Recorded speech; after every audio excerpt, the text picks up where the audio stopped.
Hello అండి, అందరికీ welcome to కుచ్చు స్పెషల్ డిషెస్. పునుగులు తినాలి అనిపిస్తే మినపప్పు నానబెట్టే పని లేకుండా, మైదా పిండి లేకుండా బియ్యం పిండితో జస్ట్ ఒక 15-20 నిమిషాలలో పునుగులు ఎలా వేసుకోవాలో చూపిస్తున్నాను. మైదాతో చేసిన పునుగులు కంటే కూడా ఈ పునుగులు చాలా టేస్టీగా ఉంటాయి. ముందుగా ఒక మిక్సింగ్ బౌల్లో 1 కప్పు బియ్యం పిండి తీసుకుంటున్నాను. బయట మనకి సూపర్ మార్కెట్స్, స్టోర్స్లో దొరుకుతుంది కదా. ఆ బియ్యం పిండి 1 కప్పు తీసుకొని అదే కప్పుతో 1/2 కప్పు గోధుమ పిండి, 1/2 కప్పు పెరుగు వేసుకొని ఒకసారి బాగా కలుపుకోవాలి. పుల్లటి పెరుగు తీసుకోవడానికి ట్రై చేయండి. ఇలాగా ఒకసారి బాగా కలుపుకున్న తర్వాత నీళ్ళు 1/2 కప్పు నుంచి దాకా 1 కప్పు దాకా వేసుకోండి. నీళ్ళు ఎక్కువ వేసుకోకుండా కొంచెం కొంచెం వేసుకుంటూ థిక్ బ్యాటర్ లాగా చేసుకోవాలి.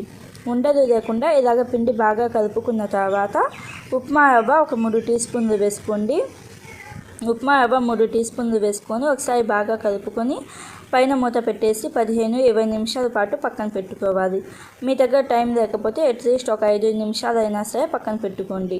నేనైతే 15 నిమిషాల పాటు పెట్టాను. 15 నిమిషాల తర్వాత సన్నగా కట్ చేసిన ఒక పచ్చిమిర్చి, ఒక మీడియం సైజు ఉల్లిపాయలు, కొంచెం కరివేపాకు, కొంచెం కొత్తిమీర, అలాగే సాల్ట్ ఒక 1/2 టీ స్పూన్, జీలకర్ర 1 teaspoon, baking soda 1/2 teaspoon వేసుకుంటున్నాను. మీరు కావాలంటే సన్నగా కట్ చేసిన అల్లం ముక్కలు కూడా వేసుకోవచ్చు.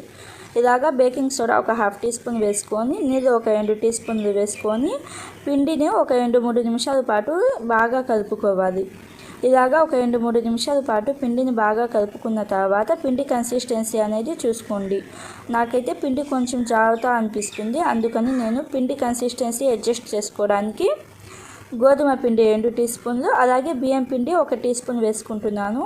మీరు పిండి కన్సిస్టెన్సీ అడ్జస్ట్ చేసుకోవాలి అనుకుంటే గోధుమ పిండి, బియ్యం పిండి 2 వేసుకోండి.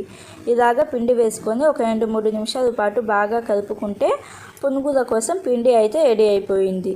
ఇలాగ పునుగుల కోసం పిండి రెడీ అయిపోయింది కదా. ఈ పునుగులు వేసుకోవడానికి కడాయిలో నూనె వేసుకొని నూనె కొంచెం లైట్గా హీట్ అయిన తర్వాత మంట మీడియం ఫ్లేమ్లో పెట్టేసేయండి. మంట మీడియం ఫ్లేమ్లో పెట్టేసి ఇలాగ పునుగులు వేసుకొని మీడియం ఫ్లేమ్లోనే ఉడికించుకోండి. మీరు హై ఫ్లేమ్లో పెట్టేసారంటే పైకి మనకి కాలుతాయి, లోపల ఉడకవు. అందుకని మీడియం ఫ్లేమ్లో పెట్టేసి ఇలాగ కలుపుతూ ఉడికించుకోవాలి. ఇలాగ ఒక 4-5 నిమిషాలకి మనకి దోరగా వేగుతాయి. ఇలాగ దోరగా వేయించుకున్న తర్వాత పునుగులు తీసే ముందు మంట హై ఫ్లేమ్లో పెట్టేసి ఒక 30 సెకండ్స్ తర్వాత పునుగులు బయటికి తీసుకున్నారంటే నూనె అస్సలు పీల్చవు. మైదాతో చేసిన పునుగులు కంటే కూడా ఈ పునుగులు చాలా టేస్టీగా ఉంటాయి. ఒక్కసారి బియ్యం పిండితో ఇలాగ పునుగులు వేసారంటే మళ్ళీ బియ్యం పిండితో ఇలాగే వేస్తారు. మైదాతో అస్సలు వేరు, అంత టేస్టీగా ఉంటాయి. ఒకసారి ట్రై చేసి ఎలా వచ్చి బాటిల్ క్యాప్తో లేకపోతే బాటిల్తో ఈ చిన్న ఐడియాతో ఈ బ్రేక్ఫాస్ట్ లేకపోతే స్నాక్ లాగా చేసి పెట్టండి. చూడడానికి చాలా కొత్తగా ఉండిద్ది కాబట్టి పిల్లల నుంచి పెద్దల దాకా అందరూ తినడానికి ఇష్టపడతారు. అలాగే చాలా హెల్తీ అండ్ ఈజీ రెసిపీ కూడాను. తప్పకుండా ట్రై చేయండి. ట్రై చేసి మీకు ఎలా అనిపించిందో కామెంట్ చేయండి. ఇంకా వీడియోలోకి వెళ్ళిపోతే 2 మీడియం సైజ్ బంగాళాదుంపలను బాగా ఉడికించుకొని పైన పొట్టు తీసి ఇలాగ తురుముకోవాలి. తురుముకున్న బంగాళాదుంపలను చేతితో ఇలాగ మెత్తగా స్మాష్ చేసుకోవాలి. మెత్తగా స్మాష్ చేసుకున్న తర్వాత బియ్యం పిండి 1 కప్పు, కార్న్ఫ్లోర్ మొక్కజొన్న పిండి 1/2 కప్పు వేసుకొని మీ టేస్ట్కి తగినంత ఉప్పు వేసుకొని బాగా కలుపుకోవాలి. మనం ఉడికించిన బంగాళాదుంపలు వేసాం కాబట్టి ఒత్తుకుంటూ బాగా కలుపుకోవాలి. ఇలాగా ఒత్తుకుంటూ బాగా కలుపుకున్న తర్వాత నీళ్ళు అవసరమైతే కొంచెం కొంచెం వేసుకుంటూ చపాతీ పిండి కంటే కూడా కొంచెం సాఫ్ట్గా కలుపుకోవాలి. ఇలాగ చపాతీ పిండి కంటే కూడా కొంచెం సాఫ్ట్గా కలుపుకున్న తర్వాత కొంచెం కొంచెం తీసుకొని చిన్న చిన్న బాల్స్ లాగా చేసుకోవాలి. ఇలాగ 2-3 బాల్స్ చేసిన తర్వాత మన చేతికి కొంచెం పిండి అంటుకునిద్ది కాబట్టి చేతికి కొంచెం ఆయిల్ అప్లై చేసుకొని అన్నీ కూడా అన్నీ ఇలాగ చిన్న చిన్న బాల్స్ లాగా చేసుకోవాలి. ఇక్కడ నేను పిండి మొత్తం చిన్న చిన్న బాల్స్ లాగా చేసి చూపిస్తున్నాను. ఇలాగ బాల్స్ లాగా చేసుకున్న తర్వాత బాటిల్ క్యాప్ లేకపోతే బాటిల్ తీసుకోండి. బాటిల్ తీసుకొని ఒక్కొక్క బాల్ని తీసుకొని చేతిలో ఇలా పెట్టుకుని లైట్గా ప్రెషర్ అప్లై చేయండి.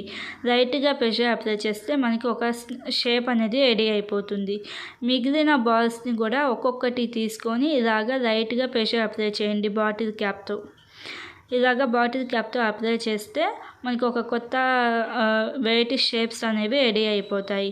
వీటన్నిటిని ఒక ఇడ్లీ ప్లేట్లోకి మార్చుకోండి. ఇడ్లీ ప్లేట్కి ఆయిల్ అనేది అప్లై చేయాల్సిన అవసరం లేదు. మామూలు ఇడ్లీ ప్లేట్లని ఇలాగా పెట్టుకోండి. ఇడ్లీ ప్లేట్లో పెట్టుకోండి. పెట్టుకున్న తర్వాత నేను ఆల్రెడీ ఇడ్లీ ప్యాన్లో కొంచెం వాటర్ పెట్టేసి బాయిల్ చేస్తున్నాను. ఇలాగా ఇడ్లీ ప్లేట్లో ఇలాగ పెట్టుకొని పైన మూత పెట్టేసి 7 నుంచి 10 నిమిషాల దాకా మీడియం ఫ్లేమ్లో ఉడికించుకోండి. 7 నుంచి 10 నిమిషాల పాటు ఉడికించుకున్న తర్వాత ఒకసారి చూడండి. మనకి పిండి చేతికి అంటకుండా ఉంటే ఇది కుక్ అయినట్టు. ఇప్పుడు దీనిని పక్కన పెట్టుకోండి. ఒక ప్యాన్లో 2 స్పూన్ల ఆయిల్ వేసుకొని సన్నగా కట్ చేసిన వెల్లుల్లి, సన్నగా కట్ చేసిన పచ్చిమిర్చి, జీలకర్ర 1/2 స్పూన్, కరివేపాకు రెబ్బలు, అలాగే ఒక మీడియం సైజ్ ఉల్లిపాయను సన్నగా కట్ చేసుకొని వేసుకోవాలి. ఉల్లిపాయలు అనేవి కొంచెం పింక్ కలర్కి వచ్చేదాకా ఉడికించుకోవాలి.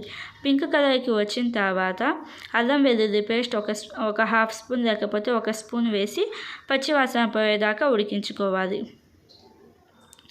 అల్లం వెల్లుల్లి పేస్ట్ పచ్చివాసన పోయిన తర్వాత రెడ్ చిల్లీ 1 స్పూన్,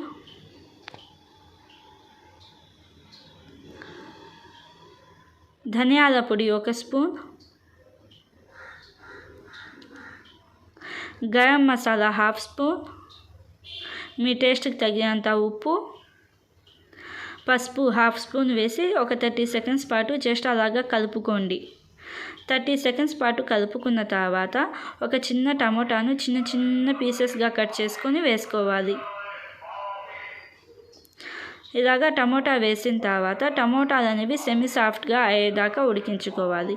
టమోటాలు సెమీ సాఫ్ట్గా అయిన తర్వాత 2 టేబుల్ స్పూన్ల నీళ్ళు వేసుకొని టమోటాలు సాఫ్ట్గా అయ్యేదాకా ఉడికించుకోవాలి. టమోటాలు సాఫ్ట్గా అయిన తర్వాత టమోటా కచ్చప్ 2 టేబుల్ స్పూన్లు వేసుకొని 1 నిమిషం పాటు ఉడికించుకోండి. ఇలాగా 1 నిమిషం పాటు ఉడికించుకుంటాం కదా, ఆ గ్యాప్లో మనం తయారు చేసుకున్న ఈ షేప్స్ని ఇడ్లీ ప్లేట్లో నుంచి తీసుకొని ఒక ప్లేట్లో ఇలాగ పెట్టుకొని ఫోర్క్ తీసుకొని ఇలాగ చిన్న చిన్న హోల్స్ లాగా చేసుకోండి. చిన్న చిన్న హోల్స్ లాగా అన్ని షేప్స్ని ఇలాగ హోల్స్ చేసుకున్న తర్వాత మనం తయారు చేసుకున్న గ్రేవీలో కొంచెం